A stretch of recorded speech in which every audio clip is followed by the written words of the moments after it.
يوصيكم الله في أولادكم للذكر مثل حظ الأنثيين فإن كن نساء فوق 2 فلهن ثلثا ما ترك وإن كانت واحدة فلها النصف ولأبويه لكل واحد منهما السدس مما ترك إن كان له ولد فإن لم يكن له ولد وورثه أبواه فلأمه الثلث فإن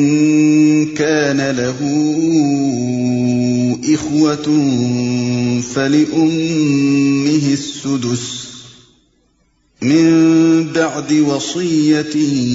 يوصي بها أو دين آباؤكم وأبناؤكم لا تدرون أيهم أقرب لكم نفعا فريضة من الله إن الله كان عليما حكيما۔ تمہاری اولاد کے بارے میں اللہ تمہیں ہدایت کرتا ہے کہ مرد کا حصہ 2 عورتوں کے برابر ہے۔ اگر میت کی وارث 2 سے زائد لڑکیاں ہوں تو انہیں ترکے کا 2/3 دیا جائے، اور اگر ایک ہی لڑکی وارث ہو تو آدھا ترکہ اس کا ہے۔ اگر میت صاحب اولاد ہو تو اس کے والدین میں سے ہر ایک کو ترکے کا 6واں حصہ ملنا چاہیے، اور اگر وہ صاحب اولاد نہ ہو اور والدین ہی اس کے وارث ہوں تو ماں کو 3واں حصہ دیا جائے، اور اگر میت کے بھائی بہن بھی ہوں تو ماں 6 حصے کی حقدار ہوگی۔ یہ سب حصے اس وقت نکالے جائیں گے جبکہ وصیت جو میت نے کی ہو پوری کر دی جائے اور جو قرض اس پر ہو ادا کر دیا جائے۔ تم نہیں جانتے کہ تمہارے ماں باپ اور تمہاری اولاد میں سے کون بالحاظ نفع تم سے قریب تر ہے۔ یہ حصے اللہ نے مقرر کر دیے ہیں، اور اللہ یقیناً سب حقیقتوں سے واقف اور ساری مصلحتوں کا جاننے والا ہے۔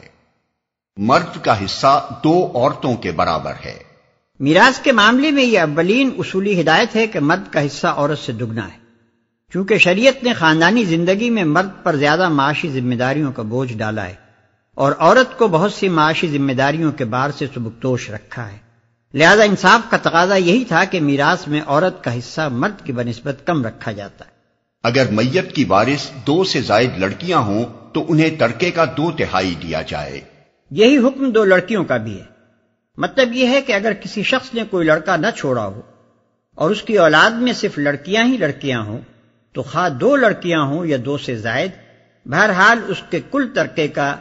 2/3 حصہ ان لڑکیوں میں تقسیم ہوگا اور باقی 1/3 دوسرے وارثوں میں۔ لیکن اگر میت کا صرف 1 لڑکا ہو تو اس پر اجماع ہے کہ دوسرے وارثوں کی غیر موجودگی میں وہ کل مال کا وارث ہوگا، اور دوسرے وارث موجود ہوں تو ان کا حصہ دینے کے بعد باقی سب مال اسے ملے گا۔ اگر میت صاحب اولاد ہو تو اس کے والدین میں سے ہر ایک کو ترکے کا 6واں حصہ ملنا چاہیے۔ یعنی میت کے صاحب اولاد ہونے کی صورت میں بہرحال میت کے والدین میں سے ہر ایک 1/6 کا حقدار ہوگا، خواہ میت کی وارث صرف بیٹیاں ہوں یا صرف بیٹے ہوں یا بیٹے اور بیٹیاں ہوں یا 1 بیٹا ہو یا 1 بیٹی، رہے باقی 2/3 تو ان میں دوسرے وارث شریک ہوں گے۔ اور اگر وہ صاحب اولاد نہ ہو اور والدین ہی اس کے وارث ہوں تو ماں کو 3واں حصہ دیا جائے۔ ماں باپ کے سوا کوئی اور وارث نہ ہو تو باقی 2/3 باپ کو ملے گا، ورنہ 2/3 میں باپ اور دوسرے وارث شریک ہوں گے۔ اور اگر میت کے بھائی بہن بھی ہوں تو ماں 6 حصے کی حقدار ہوگی۔ بھائی بہن ہونے کی صورت میں ماں کا حصہ 1/3 کے بجائے 1/6 کر دیا گیا ہے۔ اس طرح ماں کے حصے میں سے جو 1/6 لیا گیا ہے وہ باپ کے حصے میں ڈالا جائے گا، کیونکہ اس صورت میں باپ کی ذمہ داریاں بڑھ جاتی ہیں۔ یہ واضح رہے کہ میت کے والدین اگر زندہ ہوں تو اس کے بہن بھائیوں کو حصہ نہیں پہنچتا۔ یہ سب حصے اس وقت نکالے جائیں گے جبکہ وصیت جو میت نے کی ہو پوری کر دی جائے اور جو قرض اس پر ہو ادا کر دیا جائے۔ وصیت کا ذکر قرض پر مقدم اس لیے کیا گیا ہے کہ قرض کا ہونا ہر مرنے والے کے حق میں ضروری نہیں ہے اور وصیت کرنا اس کے لیے ضروری ہے، لیکن حکم کے اعتبار سے امت کا اس پر اجماع ہے کہ قرض وصیت پر مقدم ہے، یعنی اگر میت کے ذمے قرض ہو تو سب سے پہلے میت کے ترکے میں سے وہ ادا کیا جائے گا، پھر وصیت پوری کی جائے گی اور اس کے بعد وراثت تقسیم ہوگی۔ وصیت کے متعلق اس سے پہلے ہم بتا چکے ہیں کہ آدمی کو اپنے کل مال کے 1/3 حصے کی حد تک وصیت کرنے کا اختیار ہے، اور یہ وصیت کا قاعدہ اس لیے مقرر کیا گیا ہے کہ قانون وراثت کی روح سے جن عزیزوں کو میراث میں سے حصہ نہیں پہنچتا، ان میں سے جس کو یا جس کو آدمی مدد کا مستحق پاتا ہو اس کے لیے اپنے اختیار تمیزی سے حصہ مقرر کر دے۔ مثلاً کوئی یتیم پوتا یا پوتی موجود ہے، یا کسی بیٹے کی بیوہ مصیبت کے دن کاٹ رہی ہے، یا کوئی بھائی یا بہن یا بھاوج یا بھتیجا یا بھانجا اور کوئی عزیز ایسا ہے جو سہارے کا محتاج نظر آتا ہے، تو اس کے حق میں وصیت کے ذریعے سے حصہ مقرر کیا جا سکتا ہے، اور اگر رشتہ داروں میں کوئی ایسا نہیں ہے تو دوسرے مستحقین کے لیے یا کسی رفاع عام کے کام میں صرف کرنے کے لیے وصیت کی جا سکتی ہے۔ خلاصہ یہ ہے کہ آدمی کی کل ملکیت میں سے 2/3 یا اس سے کچھ زائد کے متعلق شریعت نے میراث کا ضابطہ بنا دیا ہے، جس میں سے شریعت کے نامزد کردہ وارثوں کو مقررہ حصہ ملے گا، اور 1/3 یا اس سے کچھ کم کو خود اس کی سوادید پر چھوڑ دیا گیا ہے کہ اپنے مخصوص خاندانی حالات کے لحاظ سے، جو ظاہر ہے کہ ہر آدمی کے معاملے میں مختلف ہوں گے، جس طرح مناسب سمجھے تقسیم کرنے کی وصیت کر دے۔ پھر اگر کوئی شخص اپنی وصیت میں ظلم کرے یا بالفاظ دیگر اپنے اختیار تمیزی کو غلط طور پر اس طرح استعمال کرے جس سے کسی کے جائز حقوق متاثر ہوتے ہوں، تو اس کے لیے یہ چارہ کار رکھ دیا گیا ہے کہ خاندان کے لوگ باہمی رضامندی سے اس کی اصلاح کر لیں یا قاضی شرعی سے مداخلت کی درخواست کی جائے اور وہ وصیت کو درست کر دے۔ مزید تفصیل کے لیے ملاحظہ ہو میرا رسالہ یتیم پوتے کی وراثت۔ اور اللہ یقیناً سب حقیقتوں سے واقف اور ساری مصلحتوں کا جاننے والا ہے۔ یہ جواب ہے ان سب نادانوں کو جو میراث کے اس خدائی قانون کو نہیں سمجھتے اور اپنی ناقص عقل سے اس کسر کو پورا کرنا چاہتے ہیں جو ان کے نزدیک اللہ کے بنائے ہوئے قانون میں رہ گئی۔ وَلَكُمْ نِصْفُ مَا تَرَكَ أَزْوَاجُكُمْ إِن لَّمْ يَكُن لَّهُنَّ وَلَدٌ فَإِن كَانَ لَهُنَّ وَلَدٌ فَلَكُمُ الرُّبُعُ مِمَّا تَرَكْنَ مِن بَعْدِ وَصِيَّةٍ يُوصِينَ بِهَا أَوْ دَيْنٍ وَلَهُنَّ الرُّبُعُ مِمَّا تَرَكْتُمْ إِن لَّمْ يَكُن لَّكُمْ وَلَدٌ فَإِن كَانَ لَكُمْ وَلَدٌ فَلَهُنَّ الثُّمُنُ مِمَّا تَرَكْتُم من بعد وصية توصون بها أو دين وإن كان رجل يورث كلالة أو امرأة وله أخ أو أخت فلكل واحد منهما السدس فإن كانوا أكثر من ذلك فهم شركاء في الثلث من بعد وصية يوصى بها أو دين غير مضار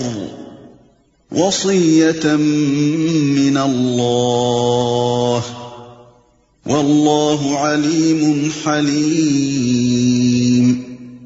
اور تمہاری بیویوں نے جو کچھ چھوڑا ہو اس کا آدھا حصہ تمہیں ملے گا اگر وہ بے اولاد ہوں، ورنہ اولاد ہونے کی صورت میں ترکے کا 1/4 حصہ تمہارا ہے، جبکہ وصیت جو انہوں نے کی ہو پوری کر دی جائے اور قرض جو انہوں نے چھوڑا ہو ادا کر دیا جائے،